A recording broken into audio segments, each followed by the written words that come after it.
अब हम करेंगे क्वेश्चन नंबर 3। तो क्वेश्चन नंबर 3 दे रखा है यूजिंग को factors of elements of row of second row evaluate determinant. तो यहाँ पे कह रहा है इस सेकेंड रो के हमें को फैक्टर्स का इस्तेमाल करके इसका डिटर्मिनेंट निकालना है। अच्छा, डिटर्मिनेंट होता क्या है, डिटर्मिनेंट निकालते कैसे हैं? जैसे अगर हमारा ये है, ठीक है, ये एक डिटर्मिनेंट है, तो इसका हम अगर डिटर्मिनेंट फाइंड करते हैं तो कैसे करते हैं?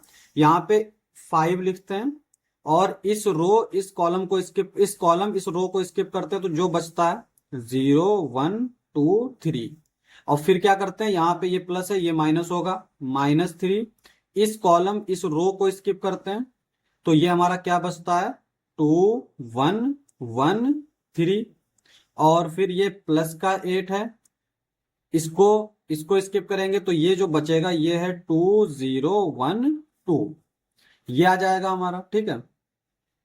अब एक चीज देखो, यहाँ पे इसको तो हम ऐसे ही लिख लें, ये जो है हमारा ये क्या है, ये हमारा माइनर है। जब हम माइनर फाइंड करते हैं तो जिसका जैसे हमें इसका माइनर फाइंड करना है तो इसको और इसको स्किप करना है तो जो बचता है वही माइनर होता है।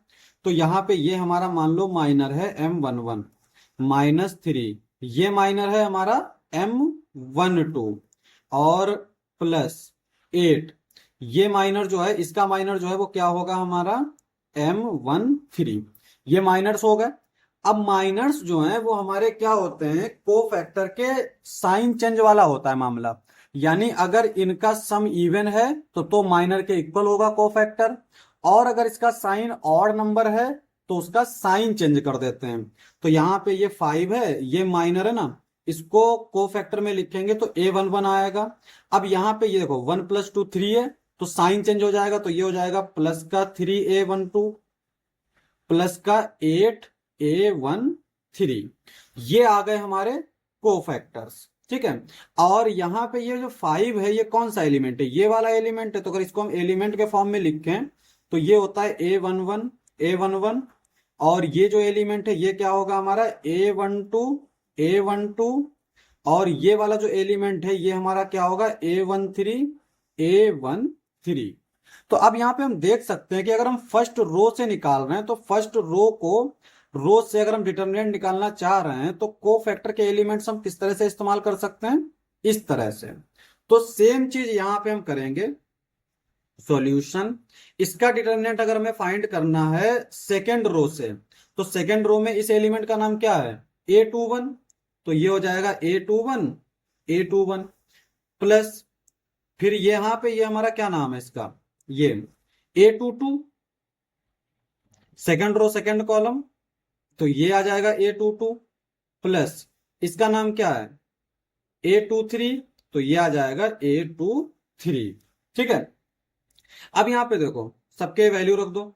A21 क्या दे रखा है 2, और इस रो इस कॉलम को स्किप करेंगे तो क्या बचेगा 3A21, यानी इसका अगर हम को फैक्टर निकालेंगे तो आएगा 3 3 9, या फिर पहले लिख ही लेते हैं। तो यहां पे जो बचेगा 3823 प्लस, अब यहाँ पे A22 क्या है, देखो A22 है 0, तो अगर ये 0 है तो हम पूरा ये टर्म ही 0 कर सकते हैं, क्योंकि यहाँ पे A22 कुछ भी लिखे हम तो यहाँ पे 0 से मल्टीप्लाई करेंगे तो 0 ही आएगा, तो डायरेक्ट हमने 0 कर दिया। अब आते हैं A23 पे, तो यहाँ पे जो 23 है ये क्या है, ये वाला है। अब 23 है, ये तो हमने एलिमेंट लिख लिया 1, यहां पर ये हमारा क्या था 21 था, और 2 + 1 क्या होगा 3, यानी साइन चेंज हो जाएगा, तो यहाँ पे ये साइन आएगा तुम्हारा माइनस का, ठीक है। और यहाँ पे भी साइन आएगा तुम्हारा माइनस का, क्योंकि हमने बताया कि अगर यहाँ पे इनका नंबर का सम जो है वो ऑड हो तो साइन जो है वो माइनस का आता है। तो A21 हो गया हमारा 1, और A23 हो गया 1, A23 निकालेंगे तो क्या आएगा हमारा, ये रो स्किप करेंगे तो ये बचेगा तुम्हारा 5 3 1 2। अब डिटर्मिनेंट फाइंड कर लेते हैं। 3 3 9 -8 2 16, और ये -1, 5 2 10 -3, ये हो जाएगा -2।